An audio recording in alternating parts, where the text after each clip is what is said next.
수준이 어느 정도를 모르니까 내가 우리 중앙대학교에서 석사 박사 과정 하는 또 공무원들 애트리에 가가지고 또 제가 특강을 매년 하고 있어요. 저 소개를 이제 간단히 좀 할게요. 저는 학번으로 말하면 1966학번이에요. 완도수산고등학교 지금 마이스터 고등학교가 되어 있는데 완도수산고등학교를 66년에 졸업을 했는데 66년이 어떤 시절이냐 그러면은 우리나라가 한일 국교 정상화가 일본은 독립되고 이후에 1965년에 한일 국교 정상화가 됐어요. 그래가지고 그 이후에 농림부 수산국이 수산청이 돼가지고 그때 66년에 4년제 해양수산에 관련된 대학이 해양대학교하고 부산수대가 있었는데 부산수대 어록과에 합격을 했는데 거기를 안 가고 보통고시를 그때 66년에 봐가지고 완도수산고등학교 어록과가 뭐냐 그러면 고기 잡는 선장이에요. 거기를 1등으로 졸업을 해가지고 516 장학생으로 졸업을 해가지고 이제 보통고시를 봐서 그때 9과목을 시험을 봤었대요. 그때. 그런데 그거 보통고시, 사법고시, 이제 행정고시나 이제 보통고시가 두 종류가 있었는데 보통고시의 기준이 과락이 40점, 평균 60점 되는 것 중에서 성적 순위들을 이렇게 쫙 뽑게 되는데 31명을 뽑도록 되어 있었는데 9과목에 합격하는 사람이 과락 40점 이상 되는 사람 중에서 평균 60점 되는 것에서 1등부터 31번까지 뽑도록 되어 있는데 거기에 과락에 걸리고 그래가지고 21명밖에 합격을 못했어요. 그 중에서 제가 3등을 해가지고 배를 선장을 19살에 45명인 지도선 선장부터 시작을 해가지고 66년부터 80년까지 수산청에 근무를 하다가 한 80개국을 돌아다녔어요. 우리나라 원양은 5대양 6개주에 그 업을 그런 업 하는데 지원을 하는 그런 업무를 봤어요. 그래서 그러다가 전두환족 그때 해직돼 가지고 35세 우리는 예비고사가 없었어요. 그런데 제가 대학교 갈 때 80년에 중앙대학교 그때 회계학과가 상대가 어떻게 됐느냐 그러면 경영대가 되면서 회계학과, 경영학과, 무역학과를 세 개로 나눠져 있는데 회계학과에 1회로 들어가지고 중앙대에서 학사, 석사, 박사를 해가지고 중앙대에서 3년 만에 박사 학위를 받아가지고 90년에 전주대학교에 가서 2004년까지 15년 동안 있다가 중앙대 창업대학원을 2004년에 만들어서 거기서 석사 박사 과정 1년에 정부에서 10억 받아가지고 그 지원을 한 25년 하다가 15년 전에 정년을 했어요. 그러는데 제가 창업대학원을 했기 때문에 대학원에 지금 박사과정은 계속 지금 토요일에 강의를 하고 있어요. 그런데 제가 지금 나이로는 제가 79세거든요. 그런데 내가 우리나라 행정학회, 정치학회, 정책학회, 교육학회 큰 학회는 다 요즘 발표를 해가지고 금요일, 토요일은 거기다 논문 발표하라고 돌아다니겠어. 그래서 그랬는데 이제 오늘 얘기하는 것은 행정학교하고는 또 굉장히 제가 공무원 생활을 하다가 해직됐기 때문에 정치학회, 행정학회 그거에 가입이 돼가지고 우리 행정학회 평생 회원이에요. 그래서 행정학회 할 때마다 지금 논문을 발표하고 그래가지고 우리 정 교수님이 우리 차기 회장이 되고 그래가지고 좋은 인연이 돼서 여기 서울대 행정대학원에 석사 박사 과정 하는 곳에 여기 관악구에 내가 여기서 낙성대에 살았기 때문에 화요일날 여기 강의하면 꼭 특강해서 있는데 지금 수원으로 이사 가서 이제 그걸 못하고 있는데 어쨌든 이제 공무원 생활 15년 공기업에 또 해직되고 나서 바로 한국 지금 해양교통안전관리공단에 거기 총무부장으로 가 있으면서 학사, 석사, 박사를 해가지고 전주대에 25년, 공항대에 다시 와가지고 25년 하다가 정년이 퇴직을 했는데 지금도 논문을 1년에 한 4, 50편씩 발표해요. 구글의 강철승 교수 해보면은 각 학교에서 발표하는 거 그거 나오고 있으니까 여러분들 한번 참고로 해보세요. 구글의 강철승 교수 한국수산정책포럼이나 중앙대의 강철승 교수 쳐보면은 그거 나올 거예요. 이제 제 얘기는 이걸로 하고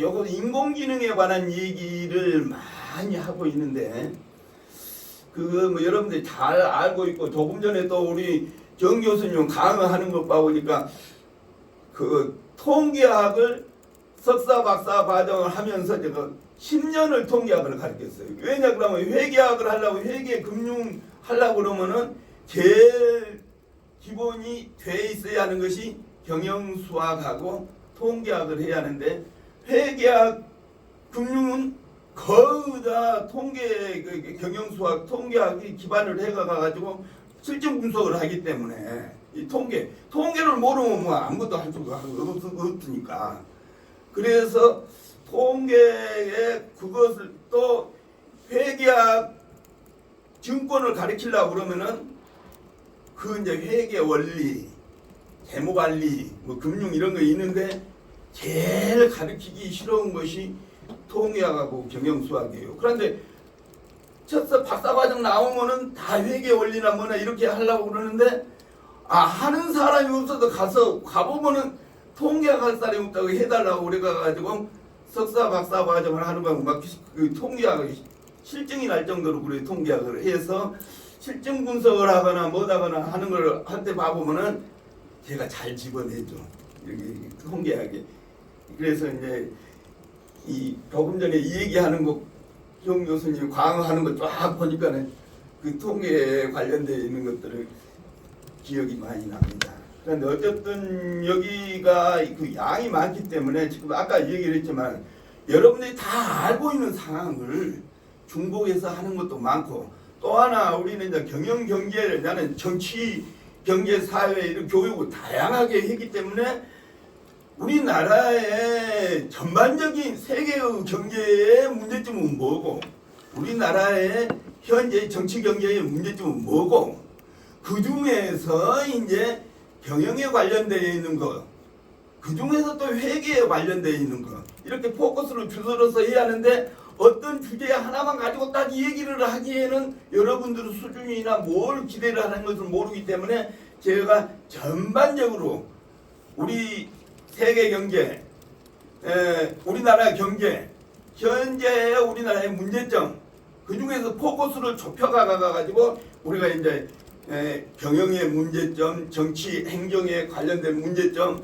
우리가 더욱더 좁혀가가지고 인공지능과 관련된 것의 문제점 제일 마지막에는 여러분들이 그러면 인공지능의 첨단이라고 그러고 있는 것이 지금 여러 과정을 거쳐가가지고 지금 챗GPT가 최고라고 그러는데 여러분들이 챗GPT를 얼마나 활용을 하고 있는가 실질적으로 그걸 좀 제 뒤에 물어보고 만약 그걸 모른다 그러면은 자세하게 뒤에 그냥 쉽게 풀어서 뒤에 해놨기 때문에 여러분들이 이 자료를 공유를 하면은 아는 사람은 다시 한번 복습하는 셈이 될 거고 모르고 안 해본 사람은 이번에 정말 챗GPT가 무엇인가 우리나라 정치 세계 경제가 문제가 뭐고 우리나라는 정치 경제의 문제가 뭐고 우리가 경영이나 기업이나 회계 투명성에 관련된 것들은 무엇인가 하는 것으로 우리가 포커스를 좁혀서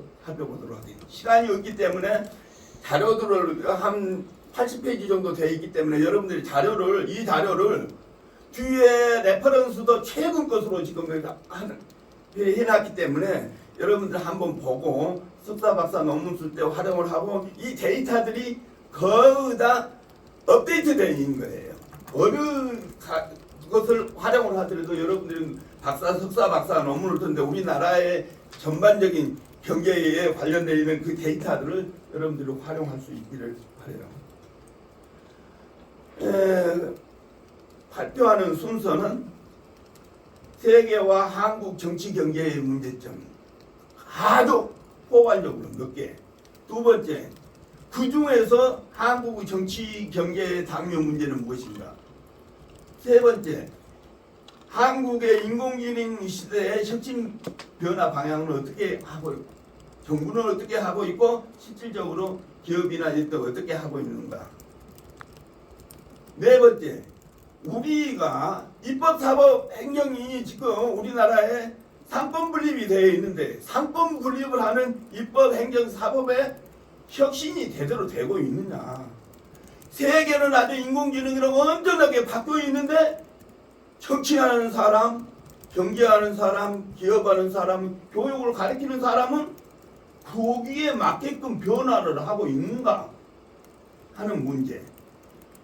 그리고 이제 또 좁혀서 우리나라의 여러 가지 정치 경제 얘기를 할 건데 회계에 관련되어 있는 거, 어카운팅에 관련되어 있는 거, 회계에 관한 투명성이 제대로 되어 있느냐, 이게 어떤 수준이냐 하는 것도 얘기를 하고 싶고, 마지막에는 우리가 인터넷에서부터 정보화 시대, 엘빈 토플러가 우리가 정보화 시대라고 그렇게 가가지고 70년대 말에 중순에 정보화 시대가 돼가지고 인터넷으로 해가지고 지금 인공지능이나 챗GPT나 막 이렇게 해가지고 해서 지금 챗GPT까지 지금 메타버스 얘기를 하더니 챗GPT로 넘어가가지고 지금 급속도로 하고 있는데, 그러면 여러분들의 수준에서는 지금 챗GPT를 어떻게 이해를 하고 있는가 하는 순서로 살펴보도록 하겠습니다. 주로 세계 경제 얘기하는 거 길게 보지 말고, 길게 얘기하려면 시간이 많이 걸리기 때문에 1930년대 미국의 세계 공항에서부터 뭐 중간에 60년대, 70년대, 80년대 우리가 IMF 이렇게 해가지고 하면은 너무 길어지니까 최근에 우리가 2019년에 코로나가 나와가지고 지금 2021년, 22년, 23년, 24년, 25년 현재 최근에 이르기까지 세계 정치 경제의 성장이라든가 이런 걸 한번 데이터를 쫙 해놨기 때문에 여러분 설명을 안 하겠어요. 글로벌 에코노미에 쫙 봐보면은 선진국가, 중진국가, 개발도상국들이 쭉 이렇게 나와 있는 것을 설명 안 해요. 보세요. 데이터가 쫙 있기 때문에 최근 데이터들이 2019년부터 2022년, 24년 쫙 코비드로 나와가지고 3년의 세계 경제가 어떻게 어려워졌나, 또 주요 지역별로 미국과 유럽과 일본, 중국, 인도 세계에서 어떻게 변하고 있느냐, 엄청나게 차이가 나고 있다. 그럼 IMD에서 그럼 우리나라는 어떻게 평가를 하고 있느냐, 각 지역별로, 연도별로 이렇게 변하고 있어요. 우리나라의 IMD에서 평가를 하고 있는 이런 것들이 영역별로 경제 성과와 정부의 효율성과 기업의 효율성, 인프라 등등으로 해가지고 분야별로 평가를 해놓은 거야. 주요 지역별로 미국, 유로, 일본, 중국, 인도 세계 기업별로 전망. IMF에서 2021년 코로나를 당했을 때 얘기해요. 코로나로 당했을 때 세계 경제가 정상으로 이렇게 2.4%, 3% 가다가 마이너스로 이렇게 떨어져 가지고 지금 올라오고 있지만 그 여파가 엄청 어렵다. 한국도 마찬가지다. 한국도 덩달아서 그렇게 변하고 있다. 2015년부터 2021년에 변하고 있다.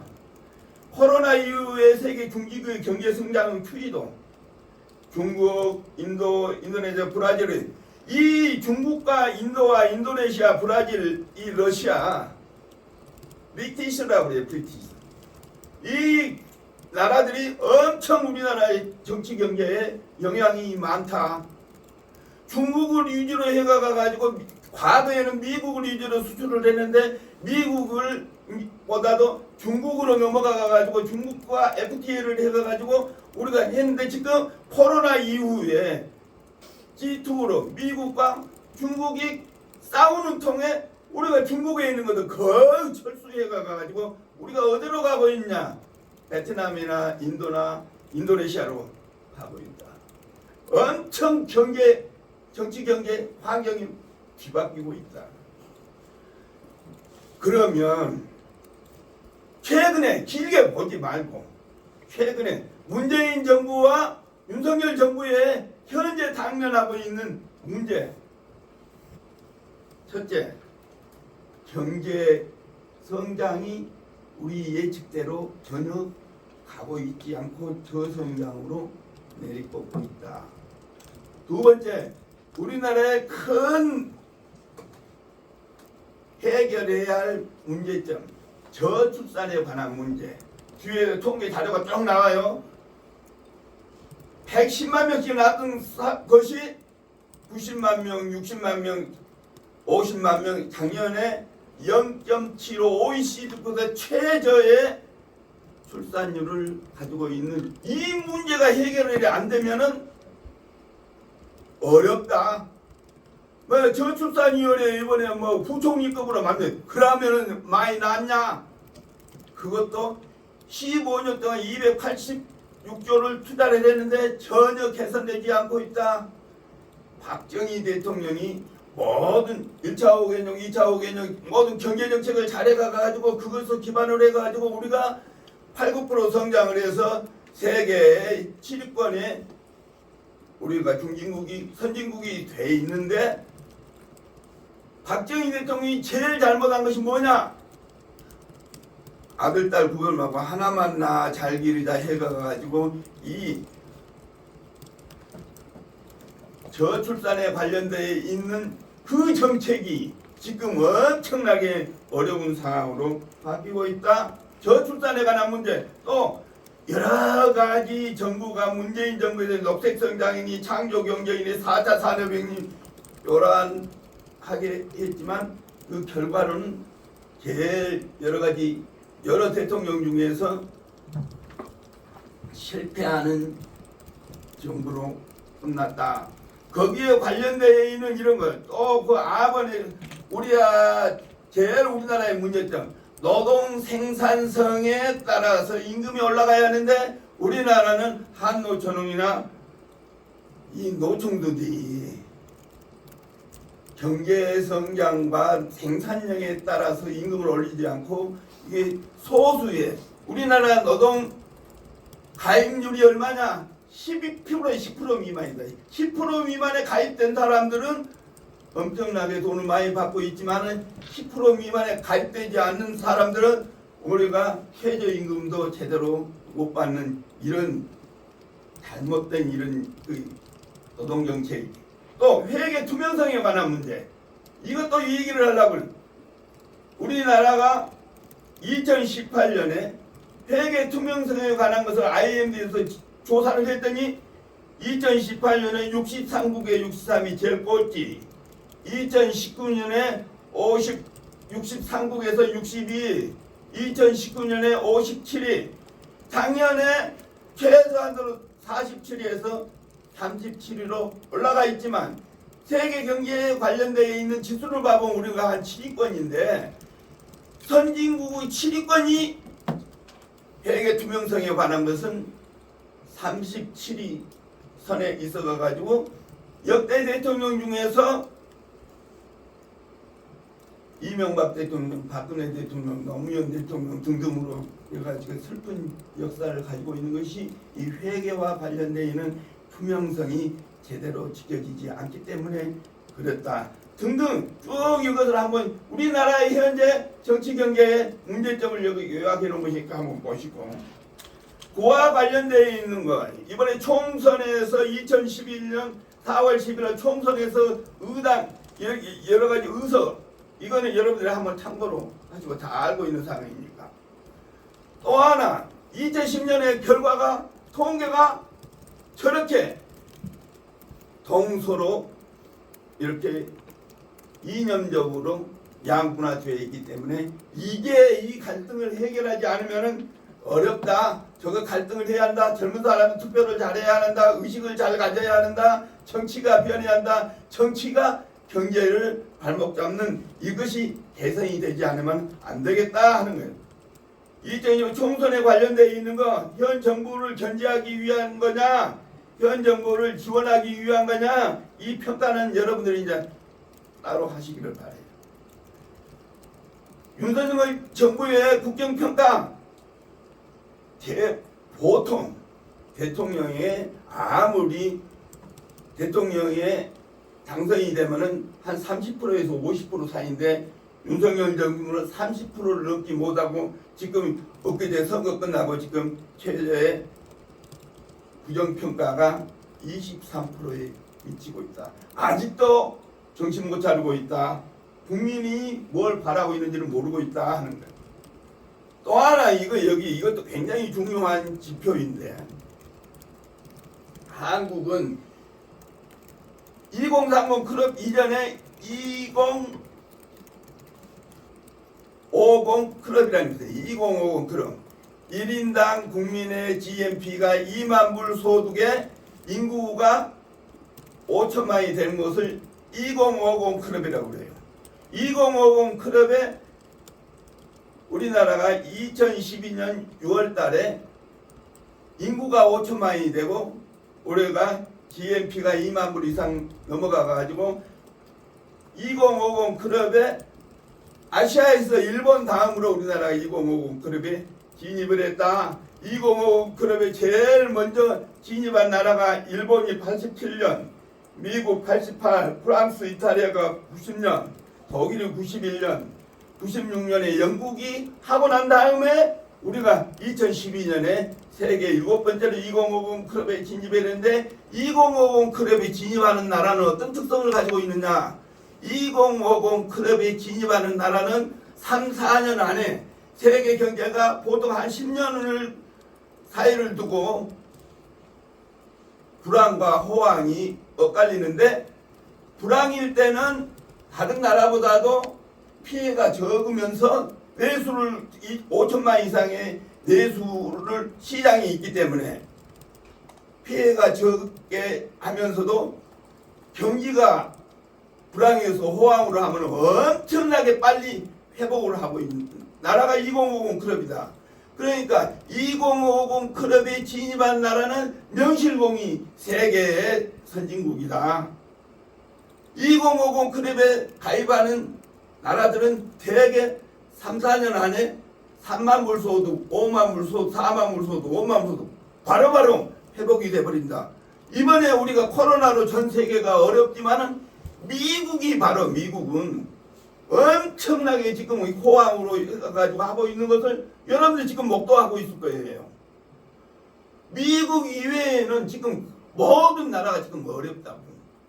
그런 것을 보더라도 우리나라는 명실공히 2050 클럽에 2012년에 가입을 했고 우리가 3만 불 소득을 2021년에 3만 불 소득을 해서 3050 클럽에 진입을 했는데 이탈리아는 3050 클럽에 탈락을 했다. 재작년부터.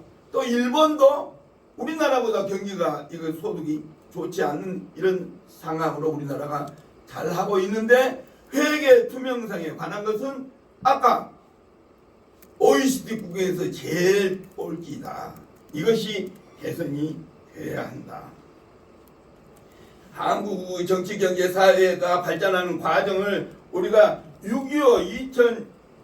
1950년에 우리가 6.25 전쟁을 거쳤어요.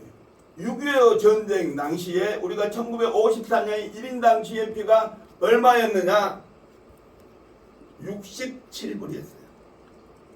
그때 이북에는 수풍 때문에 있어가지고 이북은 얼마였냐? 우리나라보다 5배를 잘 샀어요. 이북은 265불. 전쟁 나기 전에. 필리핀이 얼마나였나? 1인당 GNP가 일본 다음으로 많은 650불. 필리핀이. 그랬는데 우리나라가 6.25 전쟁 이후에 미국이 우리나라를 지원을 해주면서 유엔에서 도와줘가지고 우리가 6.25를 겪고 난 다음에 미국 지원으로 인해 가지고 우리가 산업화, 민주화, 정보화, 글로벌화 해가지고 우리나라가 엄청나게 발전해 왔다. 그 과정을 지금 설명하고 있는 거예요. 이게 이 표를 한번 보세요. 1953년 6.25를 거쳐가가지고 우리가 이승만 대통령의 선거로 인해 가지고 부정부패로 해서 박정희 대통령이 5.16 혁명이 들어와가지고 시작을 한 것이 1차 5개년계, 2차 5개년계 매년 이렇게 산업화를 해가지고 우리나라가 1970년에 서독에 광물을 보내고 월남을 파병을 하고 우리가 피값으로 우리가 달러를 벌어다가 우리가 산업을 일으켰다고. 그렇게 해서 8, 9% 성장을 해가지고 우리가 80년대, 70년대 우리가 FTA에 관련되어 있는 것들을 우리가 이 전 세계에서 제일 많이 우리 수출해 먹고 산다. 그렇게 해가지고 지금도 전 세계에서 FTA를 제일 많이 하는 나라가 한국이다.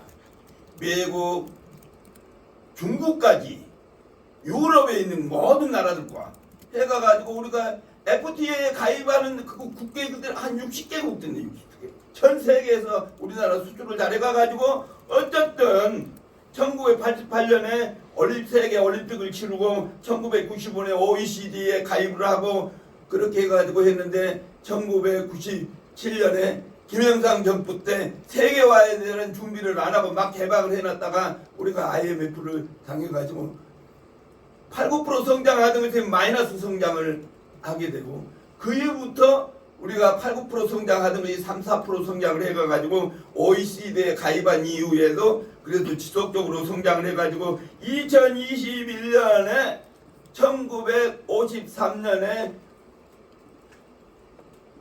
우리가 64부를 했던 것이 34,449부를 해가지고 3050 클립에 진입을 했는데 그 이후에 이명박 정부, 박근혜 정부, 문재인 정부 계속 정치가 경제를 발목 잡아가지고 우리가 어려운 상황이 되어 있다. 1953년, 1970년 이 얘기예요. 70년에 우리나라가 6.25 때 참전을 했던 나라가 아시아에서 일본 다음으로 잘 사는 나라가 필리핀이었다고. 필리핀이 얼마였냐? 65년도에 우리가 1인당 GNP가 675불로 우리 10배를 잘 살았는 그런 필리핀이 미국 식민지에서 이멜다 그 남편 이름 생각이 안 나네.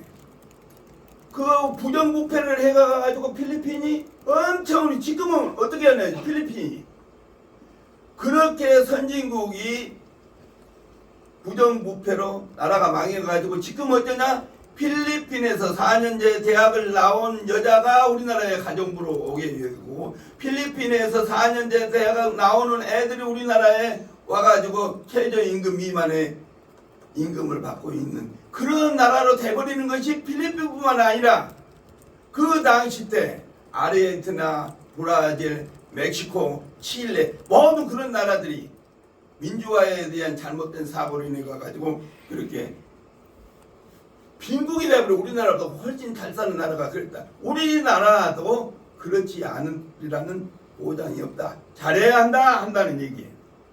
회계 투명성에 관련된 IMF에서 회계 투명성에 관련되어 있는 것이 이렇게 연도별로 나와 있던데 아직도 37이다. 아까 얘기했잖아요. 우리가 7위의 선진국인데 회계 투명성이 이 모양이다. 또 한국의 부패 수준도 봐봤어요. 59위, 30위. 여기 우리가 저출산에 관한 문제. 저출산에 얼마나 70년에 101만 명을 낳았어요. 75년에 92만 명, 90년에 73만 명, 2005년에 44만 명, 2020년에 27만 명, 작년에 0.75로 24만 5천 명. 그러니까 대학교나 중고등학교 모든 것이 지금 저출산에 관한 문제 15년 동안 286조를 했는데 개선이 안 된 거예요. 그래서 이 정부에서 뭐 윤석열 정부에서 뭐를 하는 저출산을 부총리급으로 만들어요. 저출산 부서를 만들면 되느냐? 그렇게 될 일이 아니다. 젊은 학생들한테 물어보니까 뭐라느냐? 부영에서 자식 하나씩 낳으면 1억 원 준다. 1억 원 주면은 낳겠다는 조사를 했더니 60% 이상이 1억 원 주면 낳겠다. 여러분들이 1억 주면 낳겠어요? 한번 물어보고 싶어요. 한국의 대학 졸업 미스매치 스카이 대학을 작년에 얼마나 졸업을 했냐? 4년제 하고 전문대 합해가지고 61만 9천 명이 졸업됐는데 정규직으로 9만 명, 비정규직으로 10만 명, 40만 명이 스카이 대학을 나와도 취업이 안 되고 있는 이런 문제, 거기에 관련된 대졸자 현재의 모습, 우리나라의 문제다. 현재의 문제. 그러면 한국 인공지능 시대의 혁신 변화를 어떻게 하겠느냐? AI가 일상화되는 변화하는 모습으로 바꿔야 한다. 말만. 정치하는 사람, 정치, 경제, 사회지구, 국회의원들이나 지방자치단체가 전혀 여기에 맞지 않고 말로만 계획 세워가가지고 실천이 없는 계획. 전 세계에서 AI 1등국으로 대한민국이 도약하겠다 계획은 세웠는데 실천이 뒤따르지 않고 말로만 하고, 국민들이 어떻게 봐야 하느냐? 데이터를 활용하는 거. 세계 전산화에 관련되어 있는 거, 유엔에서 세계 매년 전산화에 대한 기여도를 조사를 하는데 한국이 지금 24년째 1등국이에요. 한국 전산화가. 공공기관의 모든 전산화가. 그렇게 잘 하고 있는데 옛날에 행정전산화를 할 때 인공지능에 많이 하라고 이 컴퓨터가 많이 활용되고 그러면 인구 모든 것이 전산화되기 때문에 손으로 하는 일자리가 줄어들고 행정이 간소화될 줄 알았는데 그렇지 못하고 있는 뉴질랜드는 행정개혁을 할 때 얼마나 어떻게 했느냐? 뉴질랜드는 60%를 공무원 수를 줄였어요.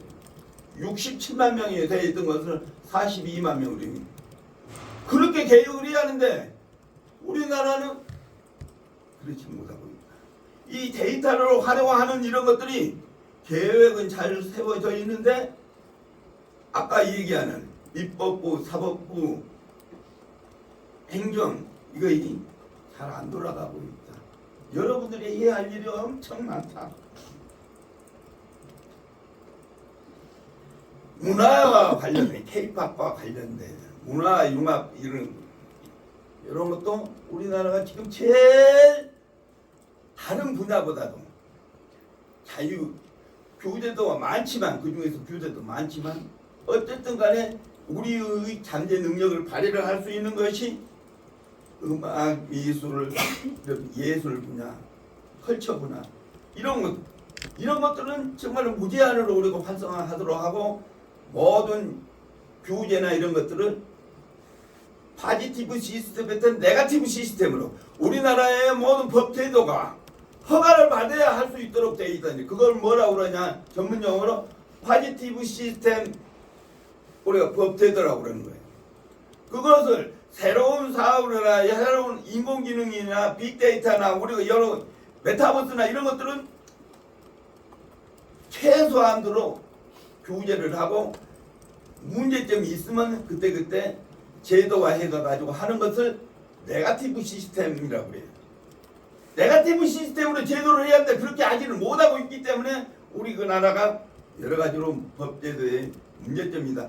만든다는 것이 융성하게끔 하는 게 아니라 규제하는 것으로 가버리기 때문에 우리 대표적인 것이 의사들이래요. 의사.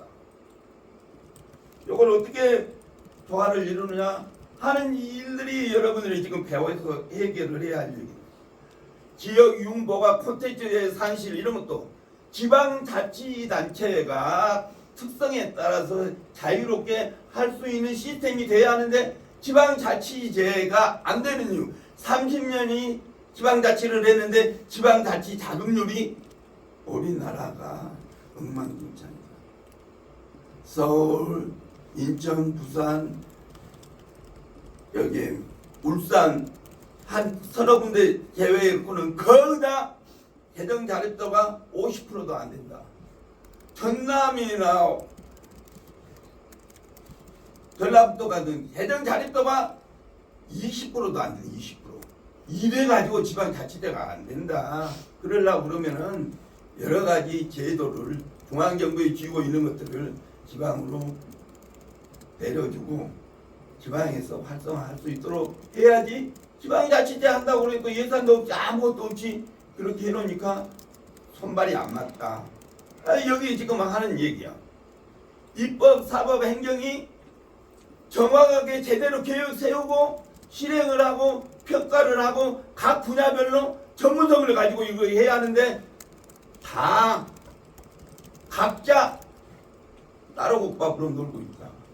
우리 사법부 그래요. 사법부. 또 입법 우리 정부는 어때?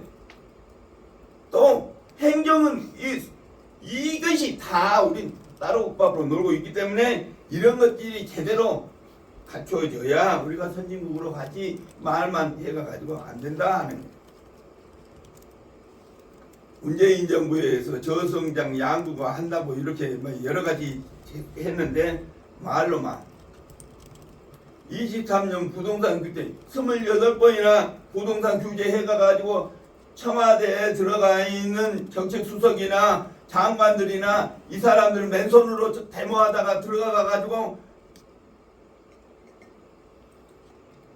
20억씩 은행에 불법 대출 받아가가지고 집을 40억 60억씩 하는 것이 청와대 홍보실장이나 청와대 비서실장 문재인 정부 그거 하는 친구들은 아니 그거 또 부동산 건설교통부 장관이 28번이나 법을 고쳤는데 법이 자기들이 유리한 대로 해가지고 그 정책을 원만히 돌리는데 지금 엄청 어려움을 겪고 있다. 조세에 관한 문제. 조세. 문재인 정부가 얼마를 했느냐. 코로나로 해가지고 3년 동안 경기 회복한다고 그래가지고 57조의 재정 적자를 했는데 이 윤석열 정부 들어가지고 거기다가 87조를 더 늘려가가지고 지금 이런 역사적으로 최저의 재정 적자를 하고 있는데 지금도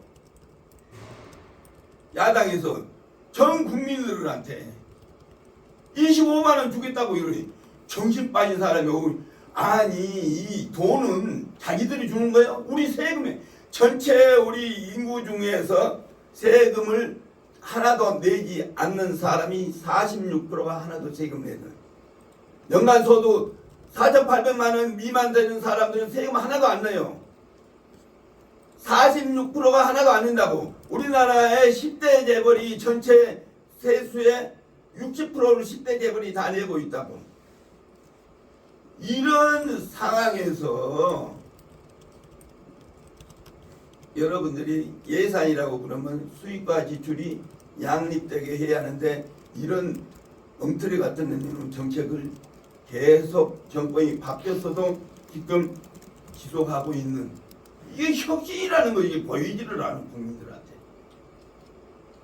공평하고 조그러운 조세 정책을 운영을 해야 하는데 이 계획을 세워가가지고 실행하고 나서 평가를 하면 그 차이가 예산의 GDP에 최소한으로 10% 미만으로 해야 하는데 10%가 아니라 막 30% 40%만 그거 제한이 없이 이렇게 하고 있는 이런 무대뽀 정책 이게 문제다. 여기서 조금 전에도 얘기를 했지만 경영학에서 이런 얘기를 해요. 경영학에서는 프렌드 C 드러커의 경제원칙을 얘기를 할 때 기업이나 개인이나 어떤 조직 경제 활동을 하는 돈을 쓰는 어떤 목적으로든지 여러 사람이 모여가 가지고 그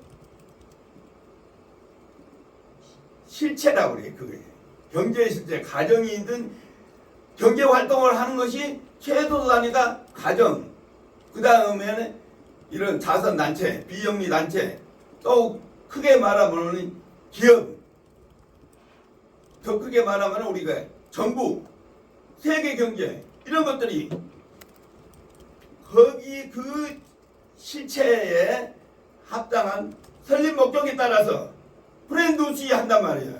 계획을 세우고 실행을 하고 평가를 한단 말이에요. 기본이라고 이게. 회계에서 얘기하고는 회계 아소바트에서 회계의 정의를 이렇게 내렸어요. 아소바트 1966년에 회계에 관련된 이론의 기초 뭐라고 그랬나요? 회계라는 것은 뭐냐? 어카운팅. 어카운팅이라는 것은 센다는 게 계산한다는 얘기예요. 계산. 어카운팅이라는 것은 뭐냐?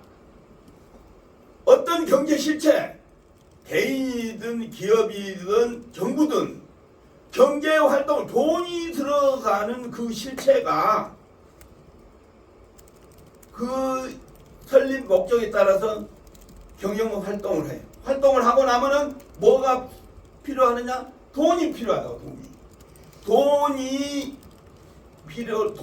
들어가는데 그 돈은 세금으로 거둬선 참여자들이 했든 어쨌든 그 돈이 모여져 가가지고 그것을 실행을 하기 위해서 돈을 쓴다고. 돈을 쓰면은 그 돈의 실체가 재화든 화폐든 서비스든 간에 최소한도로 평가를 하는데 뭘로 측정을 하느냐? 화폐로. 화폐액으로 어떤 경영 실체가 그 실체의 설립 목적에 따라서 돈이 필요를 하는데 그걸 실현하기 위해서 돈을 걷어가 가지고 돈을 쓰면 반드시 그 돈은 물량으로 이렇게 해가 가지고 할 게 아니라 화폐액으로 최소한도로 측정을 해가 가지고 그것이 제대로 쓰여져 있느냐 안 쓰여져 있느냐 하는 것을 화폐액으로 측정을 해가 가지고 거기에 관련되는 스테이크홀더라고 그래. 투자자나 거기에 관련되어 있는 기업이나 정부나 세금 낸 사람이나 그 실체에 관련되어 있는 사람에게 우리 여러 사람이 모여가지고 그것을 돈을 쓰게끔 썼는데 그 돈이 이렇게 써졌다 하는 경영 성과를 화폐액으로 측정을 해가지고 그것을 공시를 해주는 것이 회계다 그랬어요. 쉽게 얘기해서 어떤 경영 실체에 그 설립 목적에 따라서 경영 활동을 하면 반드시 돈이 소요되는데 그 돈을 여러 가지 단위가 있는데 그 나라에서 활용하고 있는 화폐액으로 측정을 해가지고 그것을 보고를 하도록 하는 것이 회계다.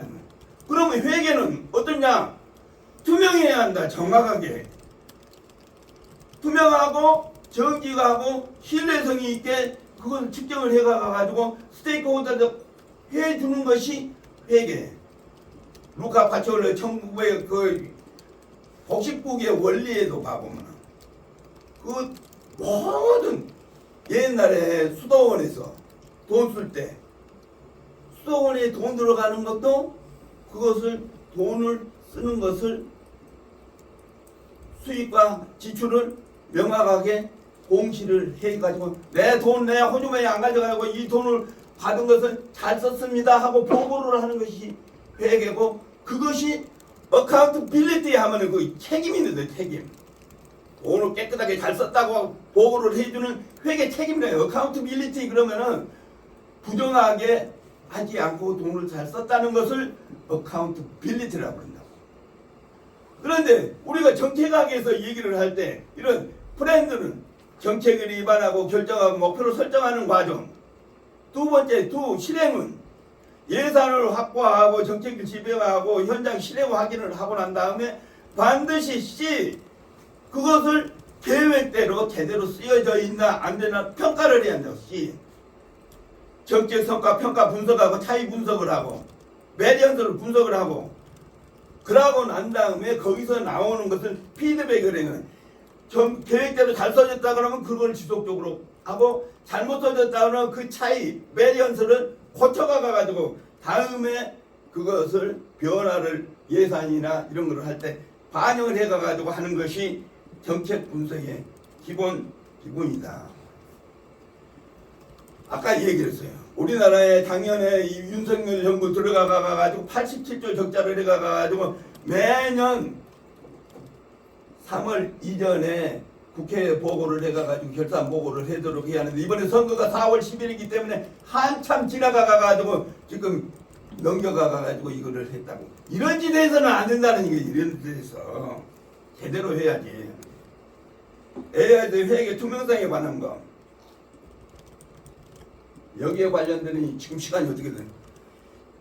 요즘 인공지능 시대에 회계 투명성에 관련되어 있는 거, 앞에도 여러 가지 문제점 쫙 얘기를 했는데, 요즘 이슈가 되고 있는 것들이 이제 우리나라 회계 투명성을 어떻게 개선해야 할 것이냐. 또 회계라는 것이 이제 두 가지 측면이에요. 회계. 아까 회계는 뭐라고 했어요?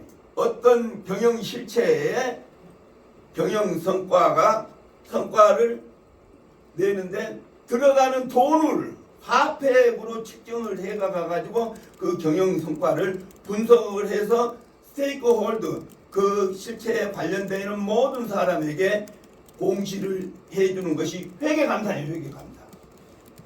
회계감사인데 그 회계감사는 지금 크게 화폐액으로 측정돼 가지고 보고하는 것을 재무적인 경영 성과의 평가 방법이라. 두 번째, 모든 것을 화폐액으로만 측정돼 가지고 하는 게 아니라 80~90%는 화폐액으로 측정해 가지고 하지만 그 외에 질적인 정보를, 질적인 사회적인 책임이라든가 환경에 관련된 거라든가 우리가 거버넌스에 관련된 이런 것들은 화폐액으로 측정할 수 없는 질적인 정보를 포함을 해가지고 그 기업의 경영 성과를 재무적인 정보와 비재무적인 정보가 결합을 해가지고 주식시장에서 그 기업의 평가가 돼야 하는데, 이게 거의 우리 주식시장에서 나와 있는 이 정보들은 그 80~90%가 일반적으로 인정된 국제회계 기준에 의해서 만들어진 것을 공인회계사, 회계감사라는 것을 통해 가지고 그것을 평가를 해 가지고 공시를 해서 주식시장에 매년 한 번씩 공시를 하도록 되어 있는 것이 회계감사제도다. 회계감사에 의해 가지고 하는데, 그 중에서 우리가 아까 대부분의 과거 전통적으로 지금까지 해온 것들이 주로 재무적인 정보로 화폐액으로 측정된 재무제표에 의해서 기업의 성과나 그런 것을 했는데, 최근에 들어서가 가지고 ESG의 질적인 정보, 아까 얘기를 하는 환경에 관련되어 있는 거, 또 사회적인 책임이 관련되어 있는 거, 또 거버넌스에 관련된 거, 환경과 관련되어 있는 것이 주로 이제 뭔 얘기냐, 쉽게 얘기를 하면 쉽게. 우리나라가 자동차나 냉장고를 유럽에 수출을 하려고 그러면 자동차 배기가스에 대한 오염도가 일정 기준 이상이 되면 수입을 못하게 됩니다. 또 우리나라에서 만들어내는 가전제품, 냉장고 같은 프레온가스가 일정 수준의 이상이 되면은 그걸 수입을 거절하게 되는, 그 환경에 관한 규제다. 또 사회적인 책임에 관련되어 있는 거, 그 기업이 아까 얘기한 기업의 성과를 높이기 위해서 기업의 돈이 임금을 줄이면은 기업의 주주의 이익은 커지지만은 노동자의 임금은 적기 때문에 그것도 국제적으로 ILO에서 하고 있는 최저의 임금 수준을 높이는 상향되어 있는 것에 그 기업의 경영성과를 비례를 해서 임금을 줘야 한다. 이런 사회적으로 국제적으로 인정되어 있는 이런 기준에 의해서 해야 한다. 또 하나 거버넌스에 관련된 거. 우리나라 한국 재벌에 관한 문제. 기업에 있는 이익을 지 마음대로 한다고 그래가지고 가족끼리 이렇게 나눠먹기식으로 그렇게 해서는 안 된다. 국제적으로 인정이 되는 있는 기업의 지배 구조를 예를 들어서 삼성이나 SK나 LG가 자기 이익을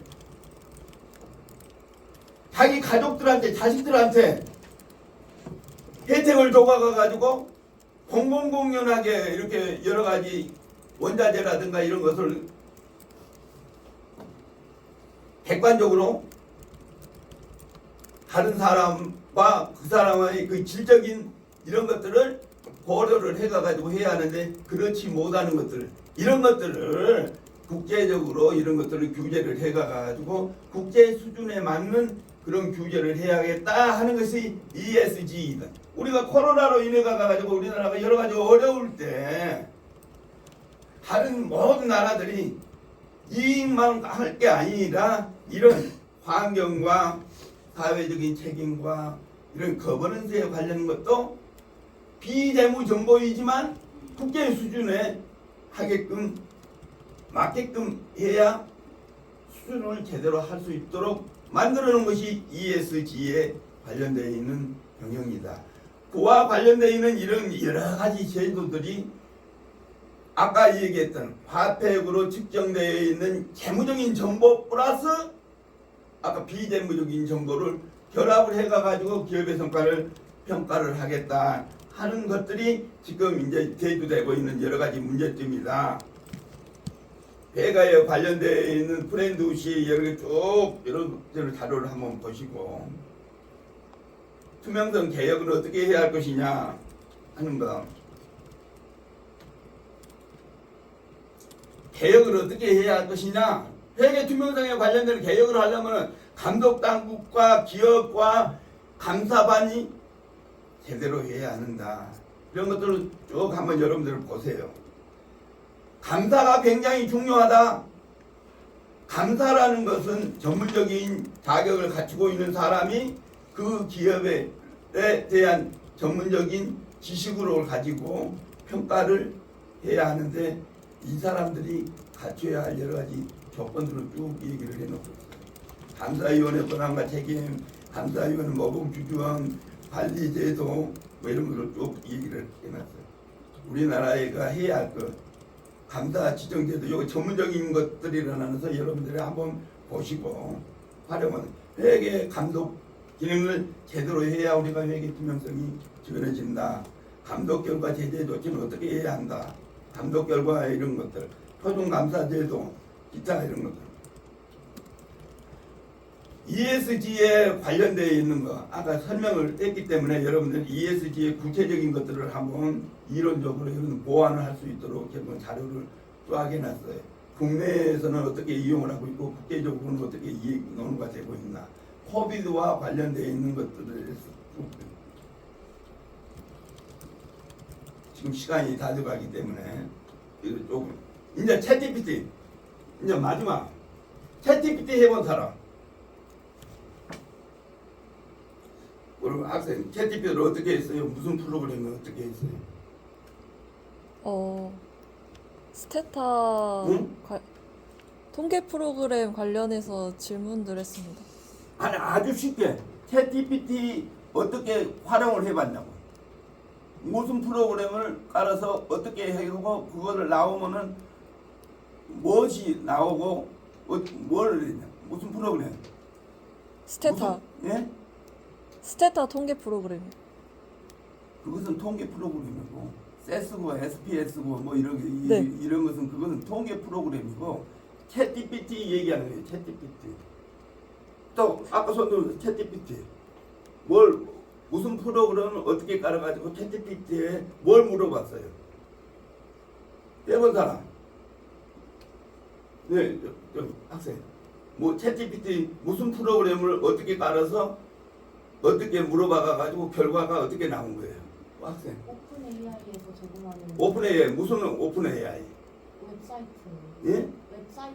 웹사이트인데 그런데 웹사이트인데 구글 바드냐 뭘 뭘로 했냐고. 오픈 AI에서 만든 오픈 AI 어디서 만든 거? 그 어디서 만든 거? 내가 지금 한 정치학회, 행정학회, 우리가 경영학회, 우리가 인공지능을 하는 MIS를 하고 있는 것을 다 가서 물어봐도 제대로 얘기한 사람이 없어. 지금 얘기한 것이 다 틀리거든요. 오늘 시간이 다 됐기 때문에 더 얘기를 하죠. 여기 챗GPT가 무엇인가, 어떻게 해야 할 것인가 하는 것을 1번부터 쫙 해놨어요. 오늘부터 챗GPT를 안 해본 사람은 인공지능이라는 소리를 하지를 말아요. 인공지능을 챗GPT를 인터넷으로 아까 엘빈 토플러가 우리가 정보화 시대의 얘기를 하면서 하는 때가 1975년이에요.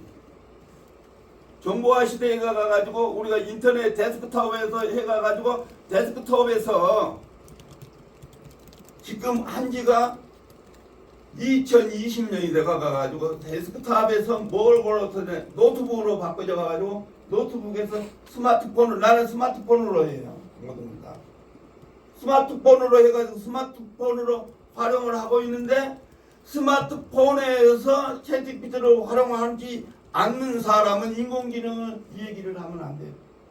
서울대학교 학생들은 나는 많이 알 줄 알았는데 여기도 마찬가지예요. 챗GPT를 제일 활용을 한 사람은 이 우리가 지금 90년대 2000년대 들어와가지고 우리가 IT 해가가지고 한 사람들은 그거 필요가 없어. 지금 챗GPT를 지금이라도 내가 가르쳐주는 거 여기를 활용을 해가지고 지금이라도 제대로 알고 챗GPT를 제대로 쓸 수 있으면 지금부터 챗GPT를 활용을 해가지고 하는 것으로 공부를 하면은 AIS나 MIS나 거기를 하는 사람마다 100배 여러분. 나는 챗GPT를 내가 내 전공은 회계야, 금융회계, 통계를 10년을 가르쳐가지고 했는데 통계 잘하고 그렇게 하는 건 아무 소용이 없어요. 챗GPT를 잘해야 해. 논문 잘 쓰고 있어요. 챗GPT 이제 쉽게 이제 시간 다 지났기 때문에 챗GPT가 제일 먼저 나오는 저희가 2019년 말 2020년에 구글에서 검색에 나오면은 검색했을 때 검색 그 단위가 챗GPT 3.0을 구글이 만들어가 가지고 그걸 쓰려고 그러면은 50불에서 25불을 내도록 지금도 25불 내도록 돼 있어. 챗GPT를 25불 내야 그 프로그램을 활용할 수 있다고. 그랬는데 2023년 2월 달에 마이크로소프트에서 1200억을 투자를 해가가지고 뭘 만들어냈냐? 빙 AI를 그래. 챗GPT4를 만들었어. 챗GPT4. 오픈 AI. 어디서? 브로저가 엣지 마이크로소프트 엣지를 깔아가지고 엣지에다가 뭘 까느냐? 빙 AI를 오픈 AI를 치면 거기에 뭐라고 나오느냐? 한글로 무엇이든지 물어보세요 라는 창이 떠요. 그것을 하지 않는 사람은 해본 사람이 아니야. 무려 챗GPT가 엄청나게 오해를 많이 그 오해되어 있는 것들 제가 뒤에 쫙 해놨어요. 챗GPT의 첫째 우리가 프로그램 깔 때 뭐예요? 뭐를 구글에 플레이스토어 거기에서 모든 다른 프로그램을 깔잖아요. 거기다가 깔든 마이크로소프트 엣지에 빙 AI를 그것을 깔아가 가지고 빙 AI가 뜨면 그 화면에 빙 AI가 뭐라고 나오느냐? 무엇이든지 물어보세요. 그 창이 뜬다고. 거기다가 물어보면 돼. 내가 알고 싶은 것을. 단 물어보되 잘 물어봐야 물어보는 사람이 물어보는 질문을 잘해야 올바른 답을 가져온다. 예를 들어서 강철승 교수가 어떤 사람인가? 챗GPT에 빙 AI를 깔아가지고 엣지에 마이크로소프트 엣지에 빙 AI를 깔아가지고 거기 무엇인지 물어보세요. 그럼 한글로 뜨든가 영문으로 뜨든가 그래서 한글로 나오면 무엇인지 물어보세요. 그러면 강철승 교수는 어떤 사람입니까? 그러고 물어봐. 물어보면은 어떻게 나오느냐? 강철승이 구글에 2022년 11월 달까지 구글 검색창에 올라 있는 정보를 기준으로 대답을 한다고. 우리나라 사람이라도 구글이라든가 이런 데 해가지고 올라가 있지 않은 사람은 답을 모르겠다고, 아무도 모르겠다고 그렇게 나와. 강철승이 어떤 사람입니까? 그러고 그거 엣지에다 물어보면은 MBC에 강철승이도 있고 뭐 중앙대에 강철승이도 있고 동명이 있는 사람 몇 번 나오고 더 이상 모르겠습니다. 그러고 끝나버려. 그런데 어떻게 질문을 하느냐? 중앙대학교 강철승 교수인데 이 사람은 한국수산정책포럼 대표로서 어떤 일을 하고 있습니까? 하면은 내가 발표하는 구글에 올라 있는 모든 정보를 거기서 쫙 이렇게 내줘요. 세계에서 질문을 제일 잘하는 나라가 어디냐 하면 이스라엘 유태인들이에요. 유태인들은 어렸을 때부터 유치원에서부터 물어보는 것이 질문을 해가 가지고 토론하는 과정에서 답을 만들어내는 것이 유태인의 특성이고 유태인이 제일 질문을 잘해. 그렇기 때문에 전 세계의 노벨상의 33%를 유태인들이 다 차지를 합니다. 한국은 질문을 제일 못하는 나라가 한국이에요. 한국의 석사 박사 과정을 한다고 있으면서도 지금 인공지능을 얘기를 하고 있는데 인공지능의 챗GPT를 하는 사람이 서울대학교 행정대학원에서 한 사람도 없다는 것이 나를 슬프게 해. 왜? 찍기도사들이에요. 찍기도사. 작년에 예비고사를 봤는데 예비고사 보는 사람이 53만 명인데 53만 명에 국어, 영어, 수학, 화학 딱 이렇게 전공 시험을 치는데 모든 답이 오지선다형이에요. 수학 문제도 오지선다형이요. 이런 사람들을 어떻게 대학 교육으로 가르친다고 하고 있는지 이게 나를 슬프게 하네.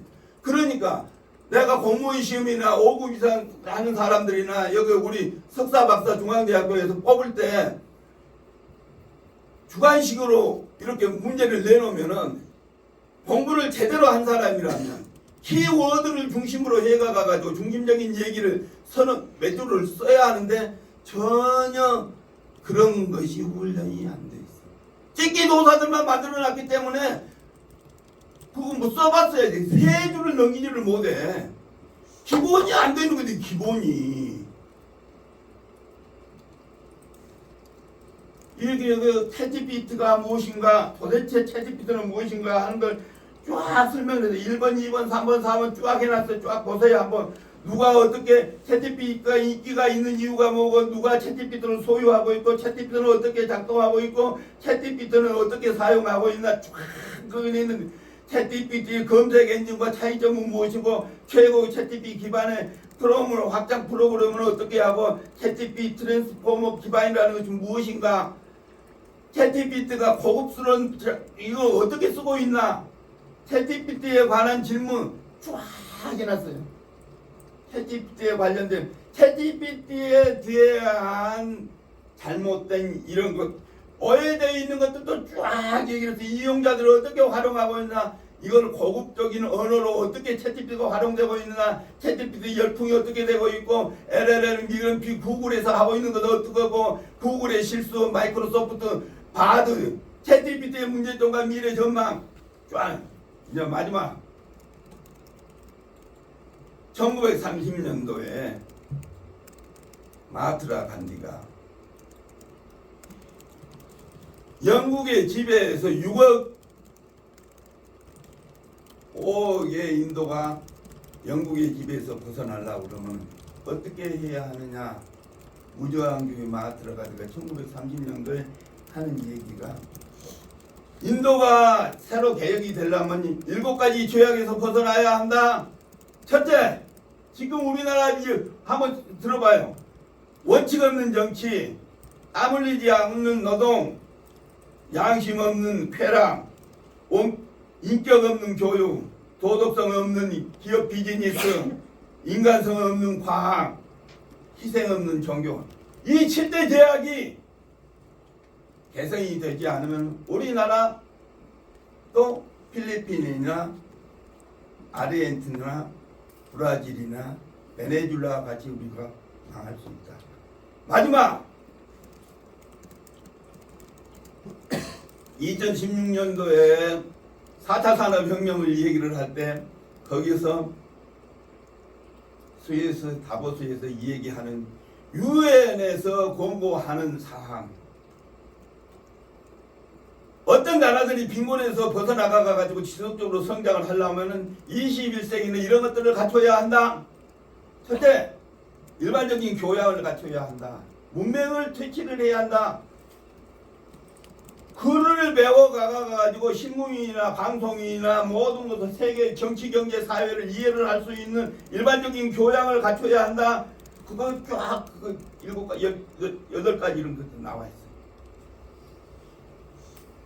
두 번째, 부모 덕을 보지 않고 내 능력으로 먹고 사는 것을 해결할 수 있는 능력을 갖춰야 한다. 전문적인 기술이나 전문적인 지식을 가지고 부모 유산 안 가지고 내 능력으로 살 수 있는 그런 자질을 갖춰야 한다. 두 번째,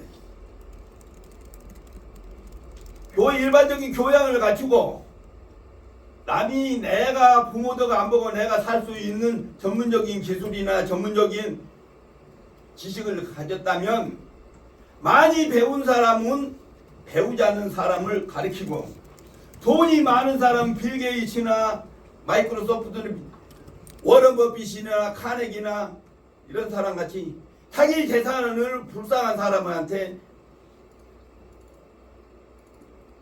기부를 해가지고 살아갈 수 있는 이런 기부 문화가 형성이 되는 노블리스 오브 유제를 실천하는 사람이 돼야 그 사회가 빈부격차가 없어지고 잘 살아올 수 있다.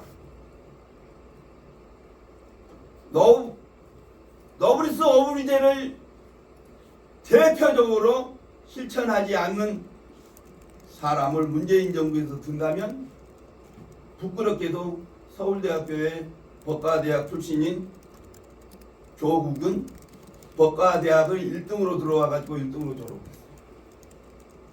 조국의 아내 정경수님은 서울대학교 사범대 영문과를 1등으로 들어와가지고 1등으로 졸업했어요. 그런 분이 서울대학교 교수를 하고 법무부 장관을 한 사람이, 서울대 영문과를 나와가지고 동양대학교 교수를 하는 사람이 자기 아들, 딸을 저 실력으로 가게 못하고 부정부패를 해가지고 정경준 씨는 지금 감옥에 가 있고 조국이도 1심 2심에서 돼 있는데, 그 사람이 나라를 구하겠다고 지금 대법원에 판결 나가면 판결 나면 감옥에 가야 할 사람이 국회의원이 되고 있는 이런 나라는 이건 안 되냐 아니죠. 여러분들이 지금 어려운 상황에서 공부를 하는데 정말 사회에서 내가 어떤 위치에서 내 부모네들은 나 어떤 상황에서 여기 이 자리에서 이런 공부를 하면서 무엇을 위해서 어떻게 살아야 할 것인가 하는 것을 고민해 주기 바래요.